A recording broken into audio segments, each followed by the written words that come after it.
few years, typically I'll focus on everything that's associated with the incarcerated, disenfranchised, and their families. But I learned early on that we needed to go beyond that because you don't have to be behind physical bars to be in shackles in your heart and your mind. So, what we believe here on the Holy Spirit Broadcasting Network, as well as on Beyond the Shackles, that by the blood of Jesus, all and everything can be set free. And speaking of set free, we have a very, very amazing guest on our show today. And the title of our show, wait, you see, it's called You're Too Pretty to Be in Jail. You're too pretty to be in jail.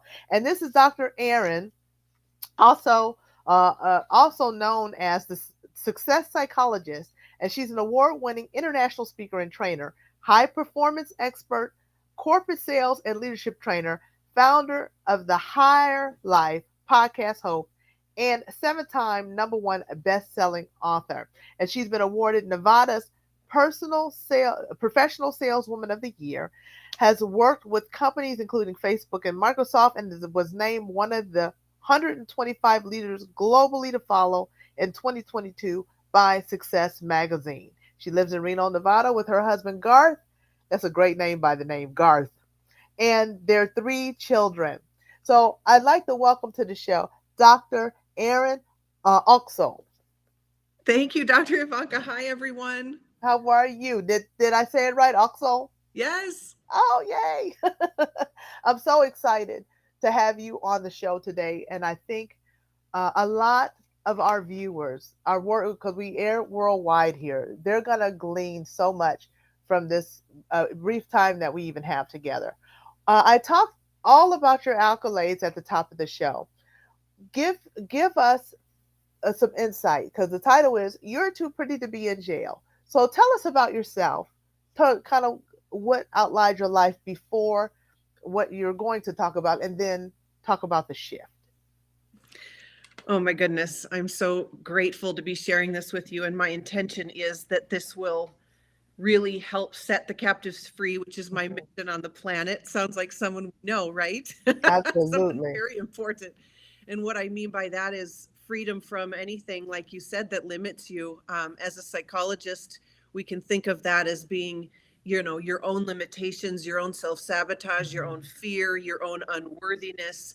And really, my whole entire life, I'm turning 50 in a couple weeks here, but up until about age 34, I thought I was a high performer, and I was. I went straight through school, got all the degrees, never got a B, got all straight A's.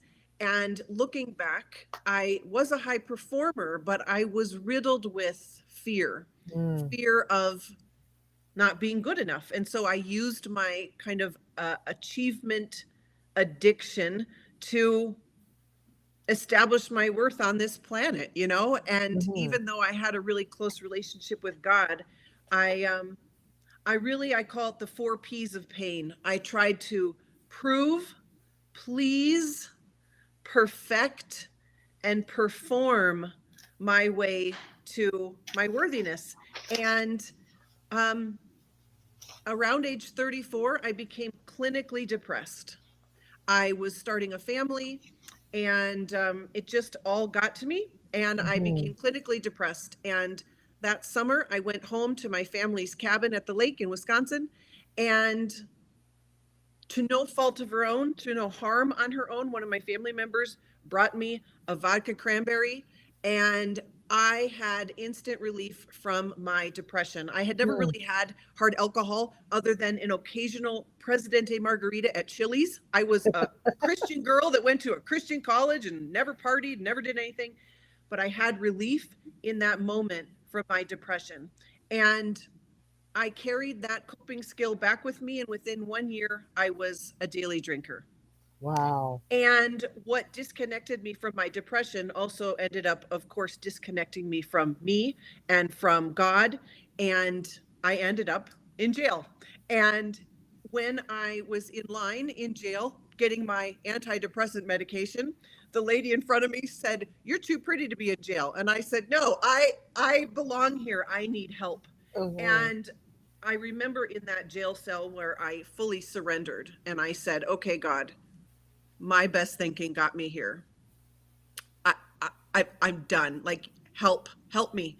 And that morning, Dr. Ivanka, was the first snowfall of the year. And I could see out of my jail cell the white snow. And I heard God say, "You are white as snow."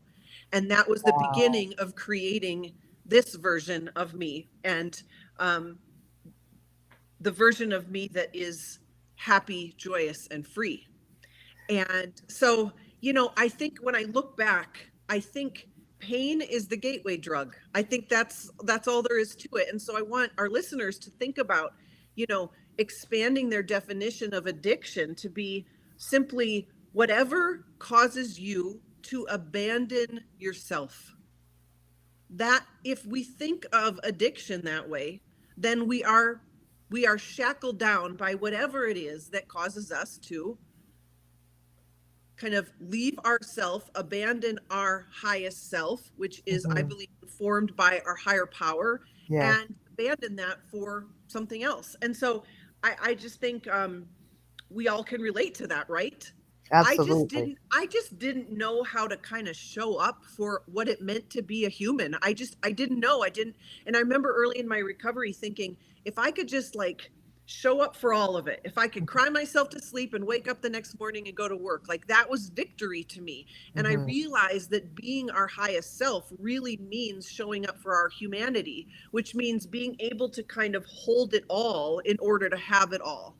And I slowly began to rebuild this version of me. And, one of the greatest things I did at the beginning was I got healthy. And I realized that that was a spiritual evolution as well. I mean, I could hear God saying when I picked up the Oreo, pick me. And I was like, okay, I'll pick you, God. I mean, and I worked out with this group of people, and I'm the only one that has stayed healthy. And I think it's because it was a spiritual solution to a spiritual problem. And Hmm. if you define spirituality as your relationship with your higher power, Hmm. I learned how to co-create with God. I learned Hmm. how to co-create with God, and now I'm blessed to say I'm one of the happiest people I know. But there's an integrity between my highest self and how I'm actually living, and that's what I learned. And so now when I say I want to help set the captives free, it's freedom is on the other side of your integrity. Peace is on the other side of your integrity.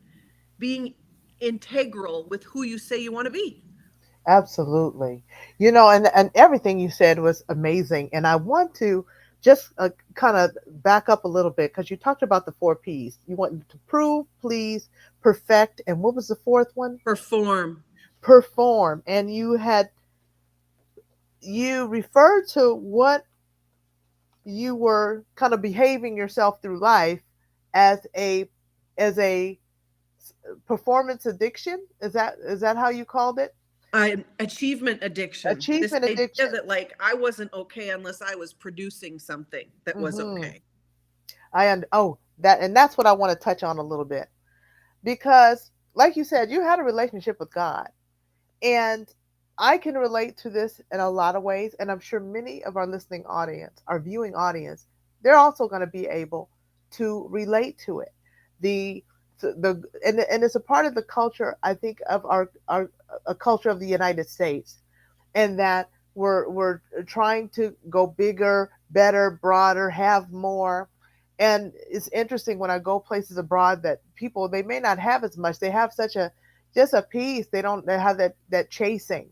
How has what is in your experience, in your expertise, what is behind that chasing?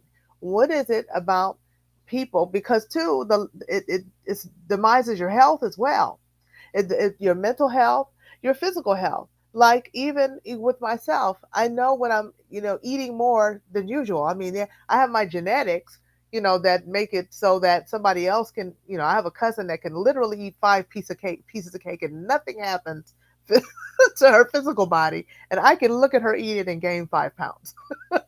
So there's that. But then there are the times where I'm, if I'm I got so much that if I'm doing, and then I'm snacking and all the things where the peace of God is not abiding with us. What is at the root of that? Could you talk to us more about that? Yes, I love that question because that was the pivotal thing that I learned and now teach people. When you look at high performers are in the top 1%. They're all the kind of things that you mentioned in my bio. Like they go and do epic things. But here's the thing that's interesting. They enjoy the greatest relationships, the greatest spirituality, and the greatest health. So Mm, they're not becoming successful at the expense of the things that matter most. mm-hmm, The mm-hmm. difference is they are being informed by and pulled by their mission instead of trying to push and prove and please towards their worth on the planet. So Okay. once God filled the hole in my soul that was I was trying to feed with all the things that our culture says to feed it with: shopping, food, image, performance, accolades, people pleasing, busyness.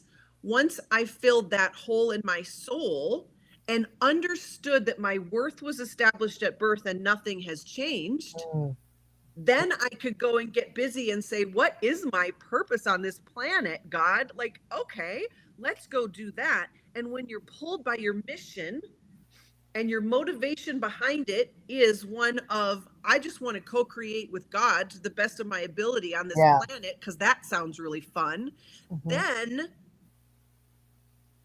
you create all of this awesomeness from a totally different nervous system, spiritual focus.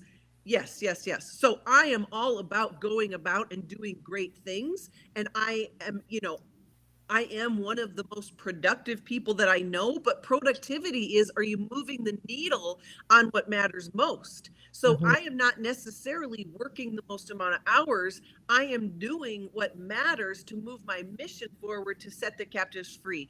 And, you pair a mission, the psychology of mission, with figuring out your identity. Who do you want to be? And then being her now or being him now.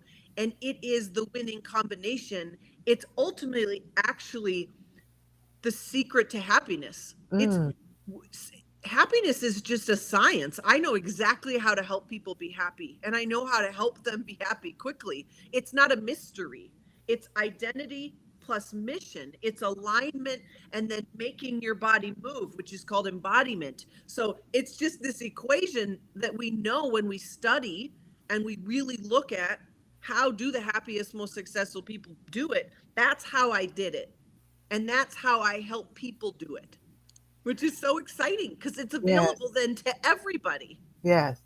Yeah. Talk to us about, because you talked about happiness. It's not a mystery. There's so many people who think it's a mystery, but you said something that was important, which is identity. Identity. When you don't understand who you are at your core, it's not a neutral thing. There are other entities that come in and tell us who to be. And so it's important for us to inform our own self, and become informed on who we are. So could you talk to us more about the importance of understanding identity? And then you talked about what it's coupled with to make happiness. Tell us a little bit more about what you mean by that. Oh my gosh, thank you for this question because I'm going to give our listeners the exact pathway to figure out who they really are, who they want to be, and how to be that very, very simply. I have a phrase that I use, which is God is my guru. And Mm-hmm. I really believe that if we understand how to tap into our higher self, which is Mm-hmm. our wisest, truest self, then that inner knowing has the answers. Some, I suppose, might call it intuition, but it's deeper than that. So here's what we're going to do. We're Mm-hmm. going to pause and be still. We're Mm-hmm. going to then ask our highest self. For many of us, that is God, our higher power. We're going to ask, what are the top words that would describe me being my highest self? and Mhm. you will find your answers. Mine are right here up on my shelf: fit, Mhm. free, and aligned. I know what those mean. I know what fit means. It means spiritually fit, it means Mhm. connected to God. I know what fit, free, and aligned means. Your highest self knows the answers. We just need to go ask, and then we need to listen. So Mhm. write down your top 3 words or so. Those are from your higher power. Then you get busy going and doing what your higher self would do. If I were fit, free, and aligned, what decisions would I make right now? Mhm. How would I behave when my husband comes home from work and walks in the door? How will I interact with my children when they come home from school? What will I order off the menu to eat? Will I go to the gym? Will I make the sales calls? All of those things are there. Your inner self, your truest, wisest self knows the answers, but we've Mhm. got to consult and we've got to listen. And over time, when you start behaving like your highest self will, you does you will have what's called confidence. Confidence in adulthood is simply the ability to confide in oneself. Confidence. And so this Wow. ability, right? This Mhm. ability to trust yourself to be the person you say you are. Mhm.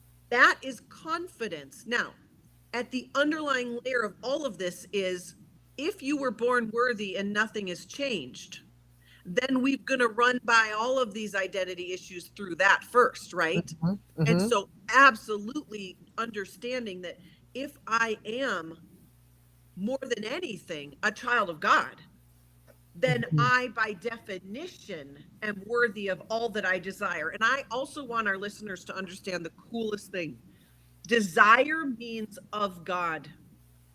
Hmm.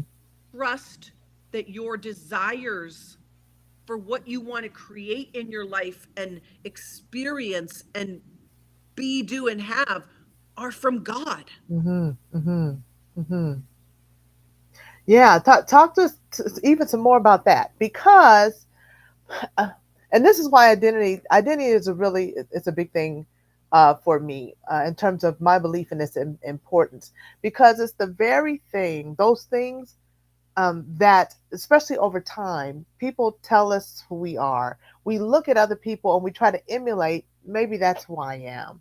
I know for myself, I went a whole corporate career path and hated it the whole time, but trying to figure out how to like it because I was told that, listen, you graduate from college, this is what we paid for. Get out there and get in that, corporate rat race and make it happen, you know.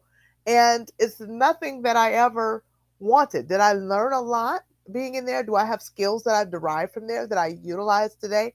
Absolutely. But had I known who I was, even if I entered that environment, I would have functioned so much differently. So much differently. I would have been able to even be more of assistance to people who did find it was their purpose because I knew God would have had something different for me because I would have been clear about the things that you said you have over your head. And so I can work on those missions. Can you expand on that a little bit more?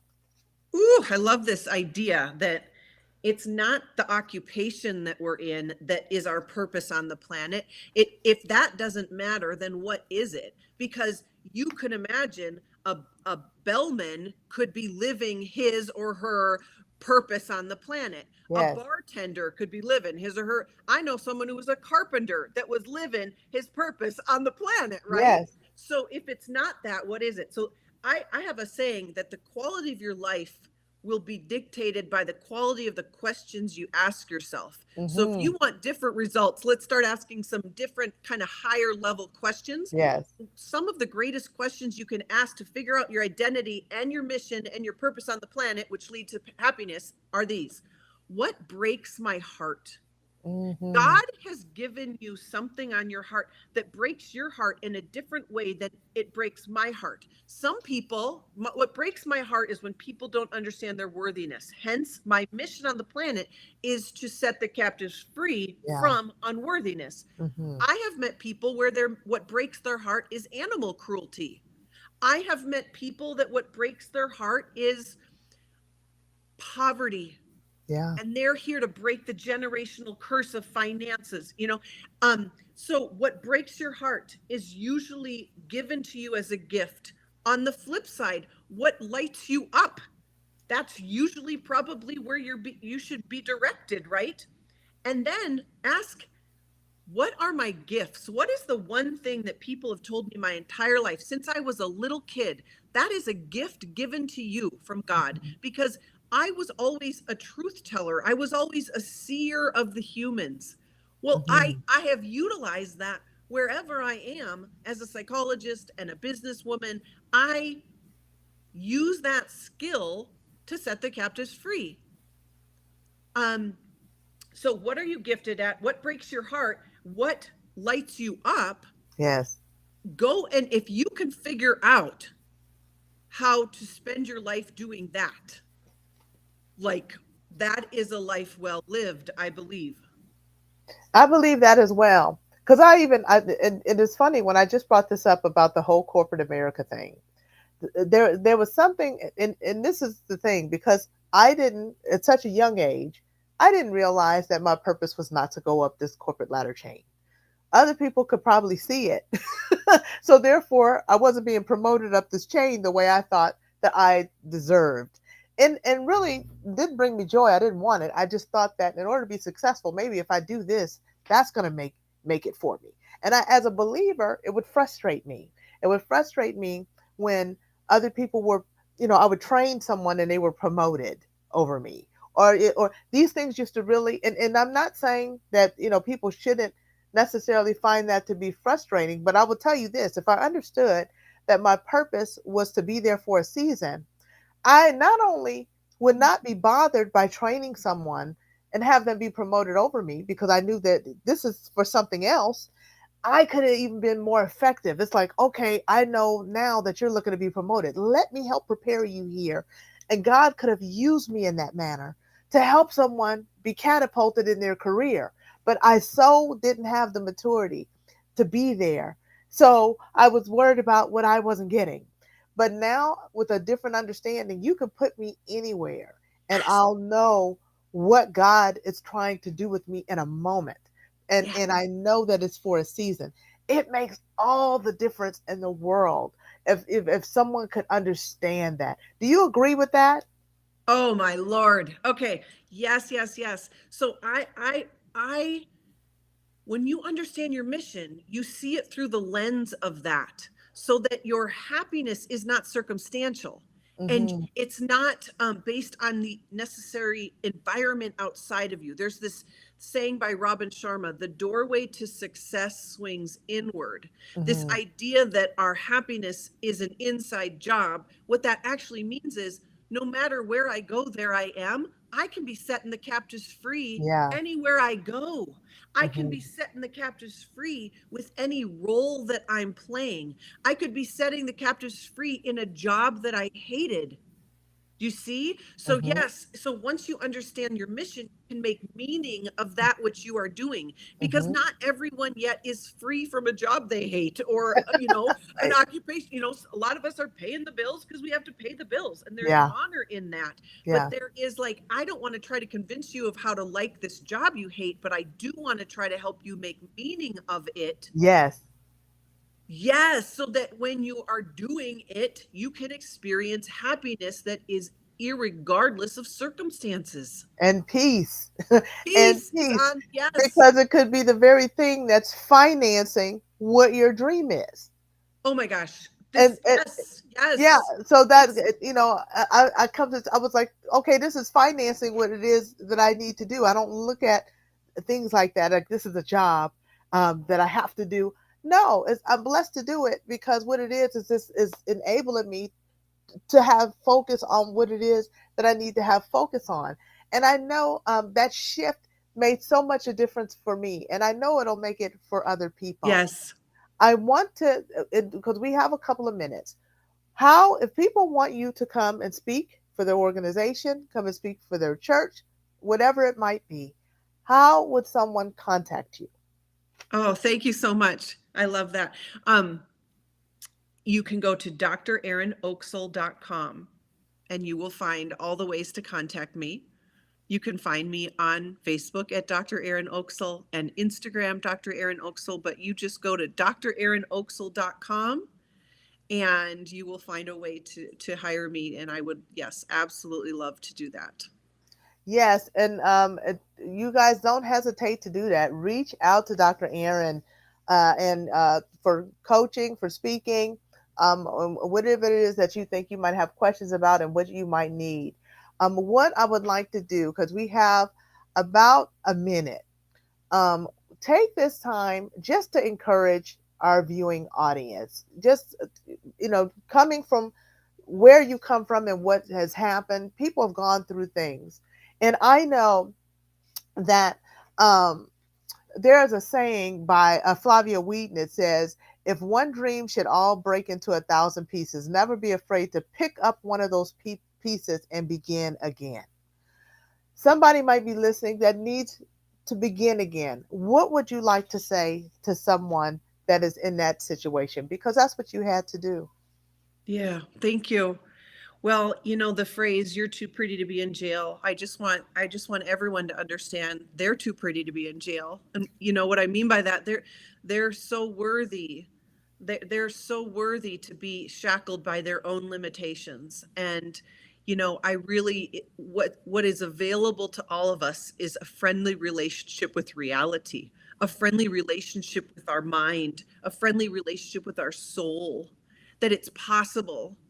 And we don't need to stay stuck in the land of probability. We can move into the land of possibility. Mhm. And all things are possible, right? So Yes, I'm too pretty to be in jail. You're too pretty to be in jail. It's time to set yourself free, and it's absolutely. possible. Absolutely. Thank you so much, Dr. Erin Oksol. This has been an amazing episode. Thank you for sharing your heart with us, and just some keys that will help us to be free and to come outside of ourselves and be all that God has created us to be. And I want to thank everybody, the viewing audience, for joining us on Beyond the Shackles. And remember, by the blood of Jesus, all can be set free. We love you and God bless you.